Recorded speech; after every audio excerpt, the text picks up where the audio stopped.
Epoka kur njerëzimi humbi turpin. Mirë se erdhët në shekullin e 21. Një epokë ku çdo gjë ekspozohet, ku privatësia ka vdekur dhe ku intimiteti shihet thjesht për disa klikime më shumë. Jetojmë në një kohë kur muret e shtëpive janë bërë prej xhami dhe kur sekretet nuk ekzistojnë më. Në këtë realitet të ri, një nga vlerat më të lashta dhe më fisnike të qenies njerëzore po sulmohet egërsisht: turpi. Sot, nëse ke turp, konsiderohesh i prapambetur. Nëse zgjedh të ruash dinjitetin, moralin dhe të mos ekspozohesh, cilësohesh si i pasigurt apo i mbyllur. Ti jesh i guximshëm sot do të thotë të zhvishesh. Të zhvishesh nga rrobat, të zhvishesh nga parimet, të zhvishesh nga normat. Turpi, nga një mburoj mbrojtëse, është shndruar në një kompleks që njerëzit duan ta zhdukin me çdo kusht. Por çfarë po humbasim në të vërtetë kur humbasim turpin? Dhe pse kjo vlerë është kaq jetike? Udhëzuesit e lashtë shpjegojnë se fjala turp dhe fjala jetë vijnë nga e njëjta rrënjë. Dhe ky nuk është një rastësi.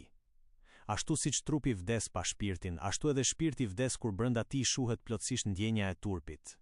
Turpi nuk është thjesht një normë shoqërore apo një traditë e trashëguar, ai është vetë thelbi i besimit dhe i moralit.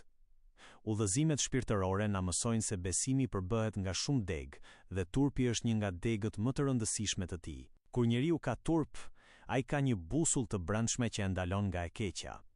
Turpi është ai zë i heshtur që të thotë: "Yll, mos e bëj këtë gabim sepse Zoti po të shef." Mos e thuaj këtë fjalë sepse nuk i ka hije dinjitetit tënd. Yll, kur ky zë fiket, njeriu shndrohet në një qenie të rrezikshme pa asnjë limit moral. Shkrimet e shenjta e kanë ngritur turpin në shkallën më të lartë të lavdërimit, duke na treguar se veshja dhe turpi janë dhunti për të ruajtur shenjtërinë e njeriut. Yll, o bitë Adamit! Ne ju dërguam rroba që të mbuloni pjesët e turpshme të trupit tuaj, edhe si zbukurim, por veshja e devotshmërisë dhe e turpit është më e mira. Yll, qëllimi i rrobave nuk është vetëm mbrojtja nga e ftohtit, por mbrojtja e moralit. Në historitë e lashta të profetëve, vlerësimi më i lartë nuk shkonte për pasurinë apo pamjen, por për mënyrën e sjelljes, dhe ajo erdhi duke ecur me turp e modesti, sepse turpi e bën njeriun të çmuar. I jep atij një dritë që asnjë makijazh apo veshje luksoze nuk ia jep dot. Ndërthënjet më të hershme që njerëzimi ka trashëguar është edhe ky paralajmërim i frikshëm që sot ngjan më aktual se kurrë. Nëse nuk ke turp, atëherë bëj çfarë të duash. Mendojeni mirë këtë, bëj çfarë të duash. Kjo nuk është një leje, është një profeci e frikshme. Kur një shoqëri i hiqet turpi, njerëzit humbasin frenat. Ata mund të tradhtojnë, mund të gënjejnë, mund të shpifin, mund të shesin nderin dhe familjen e tyre. Pa turp, njeriu bie më poshtë se niveli i krijesave të tjera. Turpi dhe besimi funksionojnë si thonjt me mishin.